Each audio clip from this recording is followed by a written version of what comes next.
So back to London then, and while people march in London calling for another referendum, the former leader of UKIP, Nigel Farage, is taking part in a march of his own calling for the UK to leave the EU now. And I'm very pleased to say that Nigel Farage joins me from Beeston in Nottinghamshire. Very good afternoon to you. So how's your march going? Good afternoon.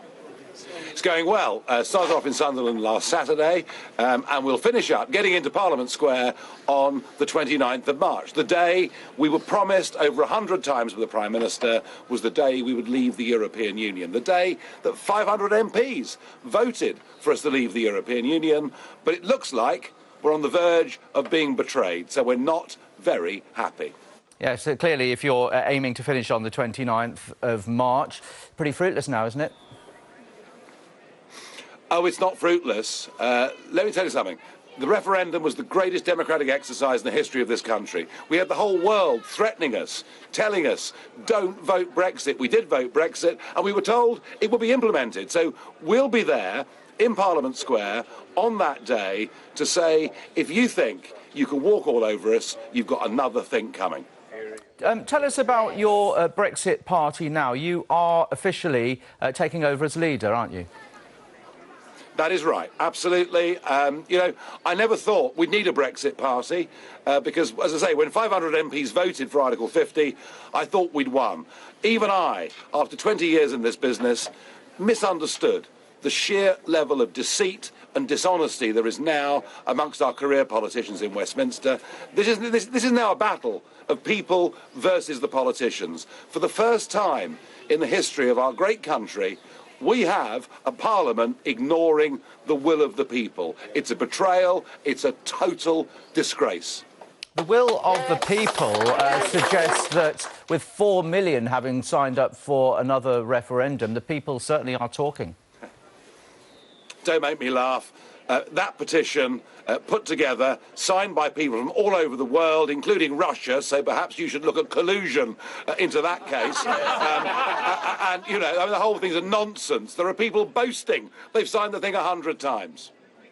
Tell us about your party, your Brexit party. What are you aiming to achieve? Are you aiming to put forward candidates for the European parliamentary elections? Theresa May clear that she wants to get out before that happens.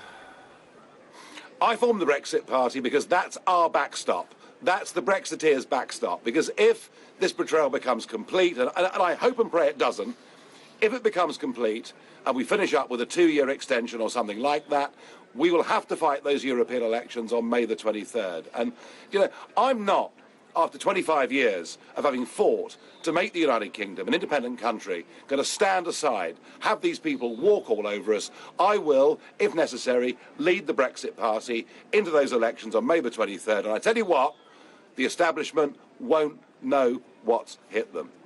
What kind of support have you got? Clearly, your march there has some numbers, but we're seeing thousands in London. Oh, absolutely. And, you know, it's the same story. In fact, in many ways, this march and the size of it and the type of people taking part compared to what's happening in London today, it's all very emblematic because all the way through this, it's been people like me fighting on behalf of the little people against the big battalions. But as we proved on that day, on the 23rd of June, 2016, actually, Middle England is with us. And it certainly isn't with career politicians who've lied and cheated on this issue. What's going to happen? I mean, it's anyone's guess, isn't it? But, you know, we've had developments the last few days, the last few weeks. Clearly, Theresa May now, speculation she won't be bringing this deal back to Parliament. Where are we going? Well, the law of the land is we're leaving next Friday. That's the law of the land. And the one person that could deliver Brexit next Friday is this Prime Minister. But I'm afraid, despite the fact she's told us 108 times in public we are leaving on March the 29th, I suspect she'll change the law during the course of this week. That's when the British public will realise this betrayal is complete. I hope I'm wrong. I hope we leave on WTO terms so we can get on with the rest of our lives. I really passionately do. But I just have no faith in this government, no faith in Parliament, and I fear that to get the Brexit we voted for, we've got more battles to fight. And just to confirm, then, you are back at the forefront of British politics. I mean, you've been the leader of UKIP a number of times. Clearly, you've moved on, but you're aiming to fight and fight on. I don't want to.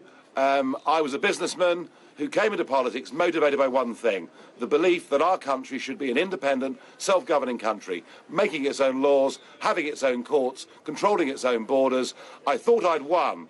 It now appears I may not have done. So if I have to come back and fight them again, I'll make you a promise. Next time, no more Mr. Nice Guy. Right, well, we'll see. We'll wait to hear what you say about that when things develop. Thanks a lot. Nigel Farage, many thanks for your time this afternoon. You.